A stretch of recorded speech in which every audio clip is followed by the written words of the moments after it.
The North District Special Court has sentenced two men, Masendra Sabdakar and Nirmal Sabdakar, to rigorous imprisonment in a minor rape case, bringing relief and a sense of justice to the victim's family.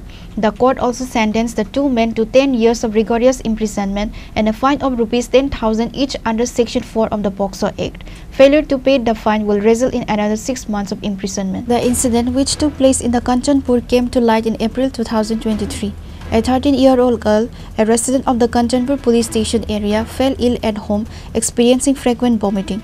On April 26, 2023, her mother took her to the Kanchanpur hospital, where doctors examined her and confirmed that the minor was pregnant.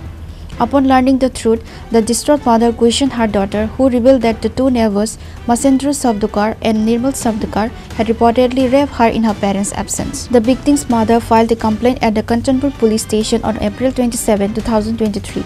The investigating officer, Narendra Riyang, submitted a charge sheet against the accused to the court after a thorough investigation.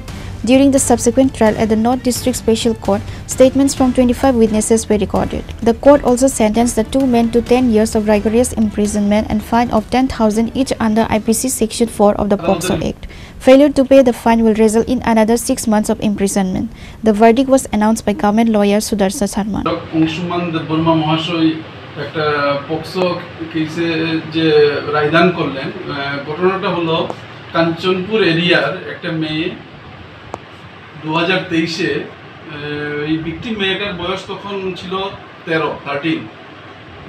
মেয়েটার মা ও লক্ষ্য করছিল যে মেয়েটা বাড়িতে অসুস্থ, বমি করছে। অ্যাকর্ডিংলি 2023-এর 26শে এপ্রিল মেয়েটাকে কাঞ্চনপুর হসপিটালে নিয়ে যায়। কাঞ্চনপুর হসপিটালে ডাক্তারবাবু দেখে মেয়েটার মাকে বলে দেন যে মেয়েটা প্রেগনেন্ট।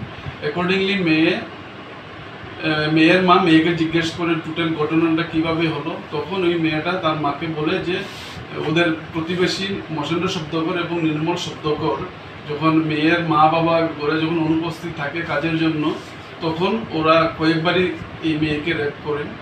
এবং পরবর্তীতে মেয়ের মুখ থেকে সব কিছু শোনার পর 27 এপ্রিল 2023 কাঞ্চনপুর থানায় মোকদ্দমা দায়ের করে এবং পরবর্তীতে এই মোকদ্দমার যিনি আয়ও ছিলেন নরেন্দ্র রিয়াং ধর্মনগর বিশেষ আদালতে চার্জশিট দাখিল করেন এবং দীর্ঘদিন এই বিচার প্রক্রিয়া চলার পর আজকে রায়দান করলেন। এবং এই বিচার প্রক্রিয়া চলার সময় আমরা সরকার পক্ষ এই মোকদ্দমায় 25 জন সাক্ষী উপস্থিত করি এবং গত 18 তারিখ, এই মাসের 18ই অগাস্ট, এই মোকদ্দমার চূড়ান্ত হিয়ারিং যেটা আর্গুমেন্ট হয় এবং আর্গুমেন্টের পর মাননীয় অংশুমান দেববর্মা আজকে রায়দান করলেন।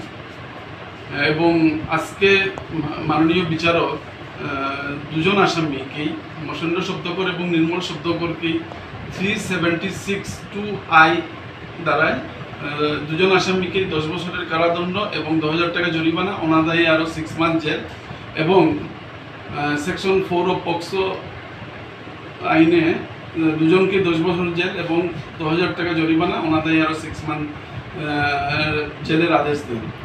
দুইটা সেকশনে যে দুইটা এবং দুটোটা মানে সেকশনে যে সাজা 10 বছর দুটোটা কনকারেন্টলি মানে একই সঙ্গে চলবে, মানে টোটাল 10 বছরই সাজা, মানে ওদের 10 বছরই জেলে থাকতে হবে, কারণ দুটোটা সাজা একই সঙ্গে কার্যকর হবে।